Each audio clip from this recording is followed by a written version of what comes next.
उत्तर प्रदेश की राजनीति इस समय उबाल पर है। जैसे जैसे 2027 की आहट करीब आ रही है, सियासत का तापमान लगातार बढ़ रहा है। सरकार, संगठन और सत्ता, इन तीनों के बीच एक खामोश रस्साकसी तेज होती हुई दिखाई दे रही है। 403 विधानसभा सीटों वाला यह विशाल प्रदेश एक बार फिर बड़े राजनीतिक भूचाल की तरफ धीरे धीरे आगे बढ़ रहा है। हर पार्टी अपने अपने सैनिक तैयार कर रही है, संगठन को नया रूप दिया जा रहा है और मैदान के नीचे एक नई जंग धीरे धीरे आकार ले रही है। इस पूरे घटनाक्रम के केंद्र में अचानक दो नाम उभर कर सामने आए हैं। पहला डिप्टी सीएम केशव प्रसाद मौर्य, दूसरा उत्तर प्रदेश के सीएम योगी आदित्यनाथ। अब पूरी कहानी आप समझिए कि क्या है, जिसको मैं आपको बताना चाहता हूं और उसको जान लीजिए। बिहार विधानसभा चुनाव में भाजपा की ऐतिहासिक सफलता ने पार्टी के भीतर कई सारे समीकरण को बदल दिए हैं और फिर उसी समय केशव को बिहार में विधायक दल का नेता चुनने के लिए केंद्रीय पर्यवेक्षक नियुक्त कर दिया गया है। यह पहली बार है जब अमित शाह ने उनको इतनी बड़ी जिम्मेदारी दी है।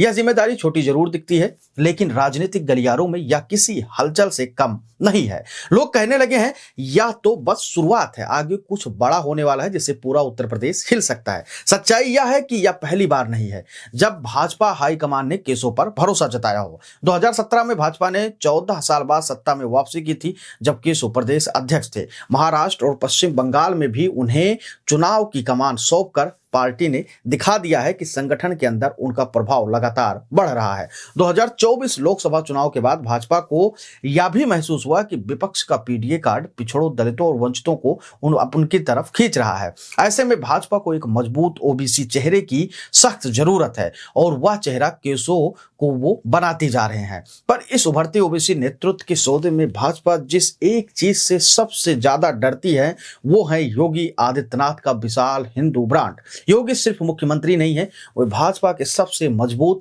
हिंदुत्व चेहरे हैं। उनके नेतृत्व में कानून व्यवस्था का मॉडल, धार्मिक पुनर्जागरण, मंदिरों का पुनरुद्धार और सनातन अस्मिता के सवालों पर जो राजनीति खड़ी हुई है, उसने उन्हें करोड़ों हिंदुओं का एक वीर रक्षक बना दिया है। आज यूपी का हिंदू मतदाता योगी को केवल एक नेता नहीं बल्कि एक धार्मिक राजनीतिक संरक्षक के रूप में देखता है। यही वजह है कि योगी की लोकप्रियता दिन ब दिन नई ऊंचाई छू रही है। भाजपा के अंदर यह खुला सच है कि अगर कहीं हिंदुत्व की सबसे प्रचंड धारा बहती है तो वो योगी के नेतृत्व में ही दिखता है। लेकिन अब अंदरूनी खबरें और कहती हैं कि भाजपा हाईकमान, खासकर अमित शाह, यूपी में शक्ति संतुलन बनाकर रखना चाहते हैं। यह भी कहा जा रहा है कि पार्टी किसी एक नेता को अत्यधिक शक्तिशाली नहीं होने देना चाहती है। यही वजह है कि केशव को लगातार नई जिम्मेदारियां देकर उनको आगे बढ़ाया जा रहा है। इस पर भी कई राजनीतिक जानकार कह रहे हैं कि यह योगी के बढ़ते कद को संतुलित करने की रणनीति है, लेकिन यह रणनीति बेहद जोखिम भरी साबित हो सकती है, क्योंकि योगी की छवि को छेड़ना सीधे हिंदू वोट बैंक को चोट पहुंचा सकता है। भाजपा आज यह बात अच्छी तरह जानती है कि योगी केवल एक मुख्यमंत्री नहीं बल्कि भाजपा के केसरिया ब्रांड की वो ऑक्सीजन है जो कभी खत्म नहीं होंगे। अगर योगी का प्रभाव थोड़ा भी कम किया गया, अगर उनके नेतृत्व को जरा भी कमजोर किया गया, तो यूपी में भाजपा को भारी कीमत चुकानी पड़ सकती है, क्योंकि जिस वर्ग ने भाजपा को जमीन से आसमान तक पहुंचाया है वो है कट्टर हिंदू मतदाता। वो योगी के साथ पूरी तरीके से खड़ा है, न कि पार्टी के साथ। अब यूपी की राजनीति साफ दो ध्रुवों में बढ़ सकती है। एक तरफ योगी आदित्यनाथ जो हिंदुत्व, विकास, कानून व्यवस्था और आस्था की राजनीति के सबसे बड़े चैंपियन है।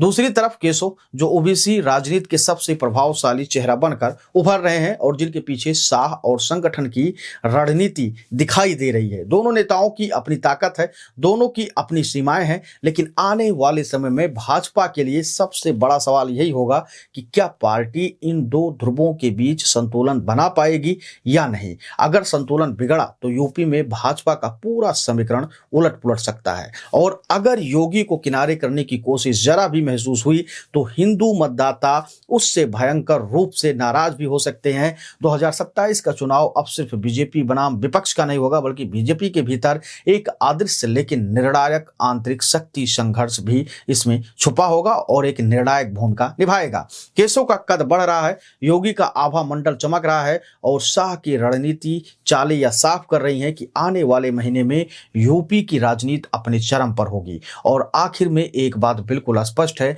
योगी की केसरिया पहचान, उनका हिंदू ब्रांड और उनका करिश्माई जन समर्थन अगर भाजपा ने इसे कमजोर किया तो यह उसके लिए ऐसा झटका बन सकता है जिससे उभरना आसान नहीं होगा।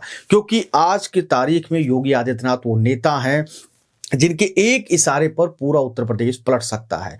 योगी की दिन प्रतिदिन लोकप्रियता बढ़ती जा रही है और ऐसे में कहा जा रहा है अगर योगी को किसी ने भी छूने की कोशिश की या उनको एक तरीके से उनके ऊपर कोई अधिकार थोपने की कोशिश की या उनको संरक्षित करने की कोशिश की या उनको ये कहा गया कि नहीं आप अब इसी तरीके से काम करेंगे जो आप स्वतंत्र कार्यशैली आपको उसको छोड़ना होगा, तो पूरी तरीके से उत्तर प्रदेश में भारतीय जनता पार्टी की राजनीति पलट सकती है। उत्तर प्रदेश को अपना प्रदेश अध्यक्ष भी चाहिए और कहा जा रहा है कि केशव इसमें सबसे ज्यादा फिट बैठ रहे हैं। और केशव आप कई बयानों को याद करिए लगातार, क्योंकि 2024 के लोकसभा चुनाव में जब भारतीय जनता पार्टी को उत्तर प्रदेश में हार का सामना करना पड़ा था तब केशव ने कहा था कि संगठन सरकार से बड़ी होती है और संगठन में इस वक्त केशव प्रसाद मौर्य बैठे हैं।